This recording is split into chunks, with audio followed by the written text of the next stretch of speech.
మహాగణాధిపతి నమః. శ్రీ గురుభ్యో నమః. శ్రీమాత్రే నమః. ప్రేక్షకులందరికీ స్వాగతం. మార్చ్ 2025 మాస ఫలితాలు.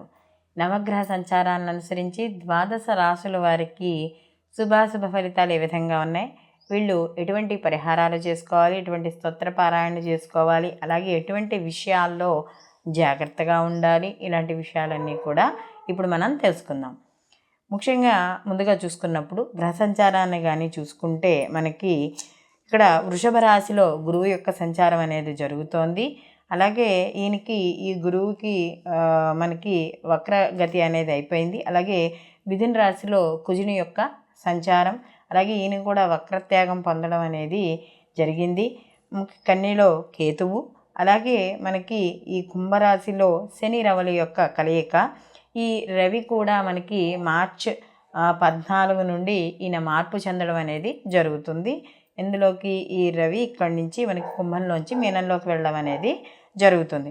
అలాగే మనకి ఈ మీనరాశిలోని శుక్రుడి యొక్క సంచారం అనేది కూడా నడుస్తుంది. శుక్రుడు యొక్క కూడా మనకి ఈ మార్చి 2 నుండి కూడా ఈయన వక్రారంభం అనేది ప్రారంభమవుతోంది.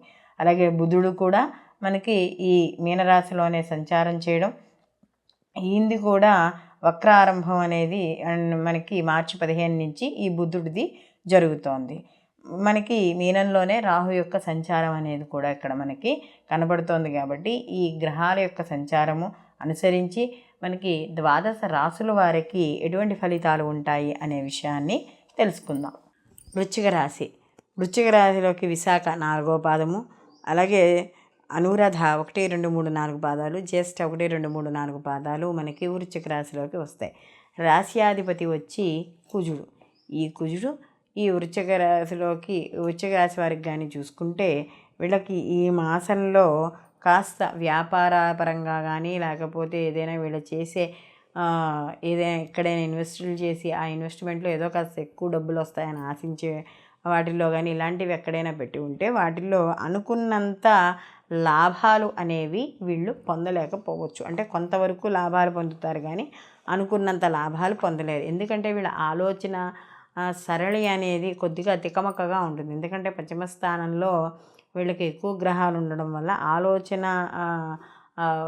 విషయాల్లోనూ, నిర్ణయాలు తీసుకునే వాటిల్లోనూ కూడా కొద్దిగా తడబడ్డం అనేది జరుగుతుంది. అలాగే అనుకోకుండా ఆకస్మికంగా చేసే ప్రయాణాలు, ఇలాంటివి నిర్ణయాలు, మాట పట్టింపులు, లేకపోతే తొందరపాటు నిర్ణయాలు తీసుకోవడం, ఇలాంటివన్నీ కూడా జరిగి కాస్త ఇబ్బందులు పడే అవకాశం అనేది కనబడుతుంది. అందులో ముఖ్యంగా వీళ్ళకి కానీ చూసుకున్నప్పుడు ఈ వృశ్చిక రాశి వాళ్ళకి అష్టమ స్థానంలో యొక్క కుజుని యొక్క సంచారం వీళ్ళకి. ఎందుకంటే రాశ్యాధిపతి వచ్చి కుజుడు అష్టమ స్థానం మిథున రాశిలో ఆయన అక్కడ స్థితి పొందడం అనేది జరుగుతోంది. కాబట్టి అలాంటి విషయాల్లో కొద్దిగా జాగ్రత్త వహించాలి. అందులో పంచమ స్థానంలోను, అందులో చతుర్థ స్థానంలో వీళ్ళకి అర్ధాష్టమ శని జరుగుతోంది. అందులో రవి కూడా అందులోనే ఉన్నాడు. కాబట్టి తల్లి ఆరోగ్య విషయాల్లో వాటిల్లో కూడా కాస్త జాగ్రత్త వహించాలి.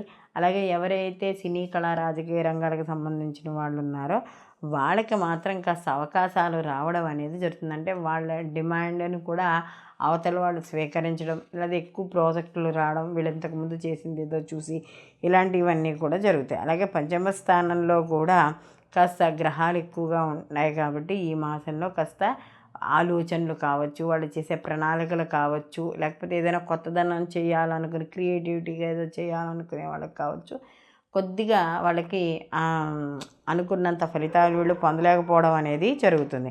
అలాగే వివాహానికి సంబంధించి కానీ, ప్రేమ వ్యవహారాల్లో కానీ వాటిల్లో కొద్దిగా జాగ్రత్త అనేది వహించాలి. అలాగే ఏదైనా వాహనాలు వెళ్ళేటప్పుడు, ఎందుకంటే చతుర్థ స్థానంలో శని భగవానుడు, అందులో రవి కూడా మార్చి 15 వరకు అక్కడే ఉంటాడు. కాబట్టి కాస్త ఏదైనా వాహనాలు కొనేటప్పుడు, అమ్మేటప్పుడు ఇలాంటి విషయాల్లో మాత్రం తప్పనిసరిగా జాగ్రత్త అనేది వహించాలి. అన్ని రంగాల వారికి కూడా కాస్త ఈ శని మరియు రవి యొక్క ప్రభావం అనేది కనబడుతుంది. దీంతో పాటుగా క్రియేటివిటీకి సంబంధించిన రంగాల్లో ఇన్ని గ్రహాలు ఉన్నాయి కాబట్టి కొంచెం ఏదైనా కొత్తదనంగా ఆలోచిద్దాం అనుకునే వాళ్ళకి మధ్య మధ్యలో ఆటంకాలు ఏర్పడే అవకాశం ఉంది. ఐటీ రంగాల్లో ఎవరైతే ఉన్నారో వాళ్ళందరికీ అనుకూలంగా ఉంటుంది. అలాగే ఏదైనా గృహ నిర్మాణం కానీ, లేదా కొత్తగా ఇల్లు కట్టాలి కానీ, లేదా మాడిఫై చేద్దాం కానీ, ఇలాంటివి ఏమైనా ఉంటే వీళ్ళందరికీ కూడా కాస్త జాగ్రత్త వహించుకుంటూ ఉండాలి. ఏదైనా కాస్త ఈ మాట్లాడుకునేటప్పుడు అంటే ఎవరైతే మనం ప్లాన్స్ వేస్తామో ఇంజనీరింగ్ ప్లాన్ కానీ ఇలాంటివి ఏవైతే వేస్తామో ప్రాపర్టీ విషయాల్లో కాస్త జాగ్రత్త వహించుకుంటూ ఉండాలి. తప్పనిసరిగా ఈ యొక్క రాశి వాళ్ళు అంటే ఈ వృశ్చిక రాశి వాళ్ళు తప్పనిసరిగా వీళ్ళు ఏదైనా నిర్ణయాల విషయాల్లో మాత్రం జాగ్రత్తగా ఉండాలి. అలాగే స్టాక్ మార్కెట్లు, షేర్లు ఇలాంటి వాటిల్లో ఏవైతే డబ్బు ఇన్వెస్ట్ చేస్తున్నారో అంటే అప్పటి వరకు అబ్బా చాలా లాభంలో ఉన్నాయి అని అనుకున్నవి సడన్గా తగ్గిపోవడం అనేది జరుగుతుంది. కాబట్టి ఎక్కడైనా డబ్బులు ఇన్వెస్ట్ చేసే విషయాల్లో మాత్రం కాస్త జాగ్రత్త వహించాలి. అలాగే అక్కర్లేని సమయం వృధా అంతా అయిపోతూ ఉంటుంది. అంటే ఏదో ఒక పని మీద వెళ్తారు, అక్కర్లేని విషయాలు ఏవో టాపిక్లు వస్తూ ఉంటాయి. లేకపోతే ఏదైనా అనవసరంగా బయటికి వెళ్ళడం ఫ్రెండ్స్తో మొహమాటాల వల్ల ధనం ఎక్కువగా ఖర్చు కావడం. అంటే ఇక్కడ మీ సమయము, ధనము, మీ పని ఈ మూడు కూడా మీకు పైకి ఎదగనివ్వకుండా ఉండడానికి ఎక్కువగా అవకాశాలు ఉంటాయి. కాబట్టి అనవసరంగా ధనాన్ని ఖర్చు పెట్టడం కానీ, అనవసరంగా మీ కాలాన్ని ఇంకోళ్ళ కోసం వెచ్చించడం కానీ ఇలాంటివన్నీ కూడా కాస్త పక్కన పెట్టడం ద్వారా మాత్రమే మీరు వృద్ధిలోకి రావడం అనేది జరుగుతుంది. అలాగే ముఖ్యంగా ఇక్కడ వీళ్ళకి కానీ చూసుకున్నప్పుడు అంటే ఈ రాశి వాళ్ళకి కానీ చూసుకున్న పంచమ స్థానంలో యొక్క రాహు యొక్క సంచారం కూడా నడుస్తుంది. కాబట్టి ఆలోచనలు భ్రమణ కలిగిస్తూ ఉంటాయి. అంటే ఊహాలోకంలో ఎక్కువగా ఉండడం అనేది ఎక్కువగా ఉంటుంది. కాబట్టి ఆ ఊహలను పక్కన పెట్టి వాస్తవంలోకి రావడం, బతకడం అనేది నేర్చుకోవాలి.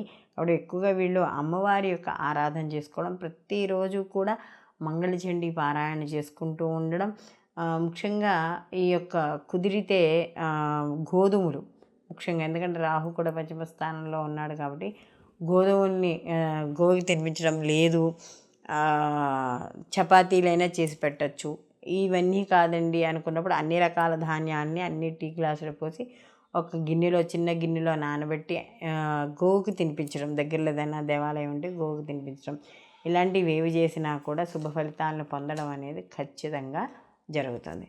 సర్వే జన సుఖినో భవంతు, లోకా సంస్థ సుఖినో భవంతు.